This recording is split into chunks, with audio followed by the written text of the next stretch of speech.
বাজেটের মধ্যে wall tiles চাচ্ছেন, এটা তাদের জন্য। আমাদের সবগুলার কোয়ালিটি সেম। আসলে টাইলসের প্রাইসটা ডিপেন্ড করে সাইজটা যত ছোট হবে দামটা কমে আসবে, যত বড় হবে দামটা বাড়তে থাকবে। অনেক কোশ্চেন করতে পারে কেন ছোট টাইলসের দাম কম। আসলে ছোট টাইলস হচ্ছে যখন প্রোডাকশন করে তাদের আপনার প্রোডাকশন ক্যাপাসিটি বেড়ে যায়, ছোট টাইলস ভাঙে কম। হ্যাঁ, ছোট টাইলে ফায়ারিং কম লাগে, তারপর হচ্ছে আপনার ম্যান পাওয়ার কম লাগে, অর্থাৎ সব মিলিয়ে হচ্ছে প্রাইসটা এসব কারণে কমে যায়। আবার একইভাবে আপনি যত বড় টাইলস যাবেন প্রোডাকশন কমে যায়। ইনগ্রেডিয়েন্ট একই থাকলেও ইনগ্রেডিয়েন্ট একই, ধরেন এইটা হচ্ছে আপনার কত 25 বাই 40 সেন্টিমিটার, অর্থাৎ 10-16। এটা একই সময় যে প্রোডাক্টটা তৈরি করতে পারবে, ধরেন 1 লক্ষ স্কোয়ার ফিট তৈরি করলো একই দিনে, যে সময় 24 ঘন্টায়, সে যখন এটা আপনার 1 ফিট বাই 3 ফিট করতে যাবে সে ওই ক্যাপাসিটি করতে পারবে না। ইনগ্রিডিয়েন্ট একই থাকলেও দেখা যাবে তার যত প্রোডাক্টটা বড় হবে তার বাঁকার পরিমাণ বেড়ে যাবে, হাত থেকে পড়ে ভাঙবে, হ্যান্ডেল করতে হয় খুব সাবধানে, কাজের স্পিড কমে যায়। সে কারণে হচ্ছে টাইলসের কস্টটা বেড়ে যায়। এই কারণে দেখবেন যে ছোট টাইলস যত হবে দাম কম, বড় টাইলস হবে দাম বেশি। আমি দেখাবো আজকে আপনার 10-16 যে প্রোডাক্ট গুলা যাদের রেঞ্জ কম। আপনার এটা আমাদের রেঞ্জ হচ্ছে আপনার এটা হচ্ছে 47 থেকে, না সরি, 59 থেকে 63 টাকার মধ্যে। এই মডেলটা দেখেন, এটা হচ্ছে 1089 মডেল, 1089। যারা ঢাকা শহরে বা অন্যান্য জায়গায় যে বাসা ভাড়া দিবেন, হ্যাঁ, নিজে হয়তো থাকবেন না, মনে করতেছেন যে আপনার বাজেট কম, তারা এটা নিতে পারেন। 1084 এটা এই মডেলটা, 1084। এখানে উপরে আছে হচ্ছে লাইটটা, মাঝখানে ডেকোর, নিচে হচ্ছে ডিপ। এটা হচ্ছে 1087, 1087 মডেলটা।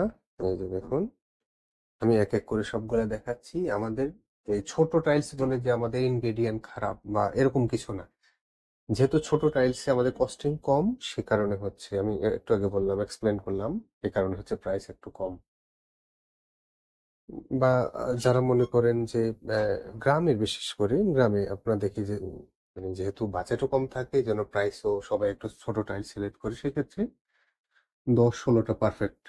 এটা আমাদের হিউজ সেল হয়। এটা হচ্ছে 1090, 1090। একটু ওয়াটার পানির মতো মনে হচ্ছে। ডেকোর, এটা ডিপটা। এটা 1086, 1086 পার্পল, পার্পল কালার নামের মধ্যে আছে, দেখেন। আচ্ছা, 1073, 1073, 1073। এই যে দেখুন, হোয়াইট, ফুল হোয়াইট না, একটু ছোপ ছোপ দাগ আছে, এই যে দেখুন, বোঝা যাচ্ছে কিনা। এটা হচ্ছে ডেকোর, আর নিচের অংশটা হচ্ছে ডিপ। এখানে আরেকটা প্রোডাক্ট আছে, 1031। এইটা আবার যেমন এগুলা যেমন হচ্ছে আপনার হরাইজন্টালে লাগানো, এটা হচ্ছে ভার্টিক্যালে লাগানো। ভার্টিক্যালে, এই ডিজাইনটা ভার্টিক্যালে।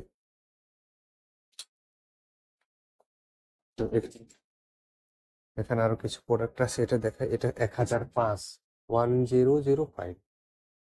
সবগুলোর প্রাইস 60 থেকে 63-65-র মধ্যে সবগুলাই। এটা একটু উড টেক্সচারের ভিতরে ছোট যে ওয়াল টাইলস, এটা উড টেক্সচারের, এটা হোয়াইট। এটা হচ্ছে কিছুটা ডিপ। এটা 1004, 1004। এটা একটু গ্রে এর ভাব আছে। এই প্রোডাক্টটা খুবই রুচিশীল একটা প্রোডাক্ট। আমার কাছে আসলে সবসময় গ্রে বরাবরই ভালো লাগে compare to any other colour. তো সেটা আমার কাছে ভালো লাগছে, আপনাদের কাছে অন্যটা ভালো লাগতে পারে, ডিপেন্ড করে আর কি। বাট আমার কাছে সবসময় গ্রে পছন্দের। মাঝখানে হচ্ছে এই যে দেখুন ডেকোরটা। ডেকোরের আলাদা প্রাইস আপনারা জানেন, এটা সম্ভবত 190 করে নিবে ডেকোর। ডেকোর হচ্ছে প্রতি পিস হিসাবে। এখানে সুগার টেক্সচার দেওয়া, যেহেতু ডেকোরটা আসলে আপনারা জানেন কিনা জানি না, আপনাদের মানে জানার জন্য বলতেছি। ডেকোর প্রোডাকশন করতে হয় ডাবল পরিমাণ, তো দুইবার। এই প্রোডাক্টটা তৈরি হওয়ার পরে এটা আরেকটা আপনার মানে চিমনিতে যাবে, সেখানে সুগার ইফেক্ট অর্থাৎ ডিজাইন করে উপরে সুগার দেওয়া হয়, এরপর আবার পোড়ানো হয়। এসব কারণে ডেকোরের দামটা বেশি। হয়তো অনেকে ভাববে যে একই জিনিস, এটা আসলে দুইবার প্রোডাকশন করতে হয় ডেকোরটা, এই জন্য প্রাইসও বেড়ে যায়। এটা আর খুবই কেয়ারফুলি হ্যান্ডেল করতে হয়। আচ্ছা, এইটা হচ্ছে 1003। এটাও চমৎকার একটা ডিজাইন, 1003। পরেরটা দেখাই।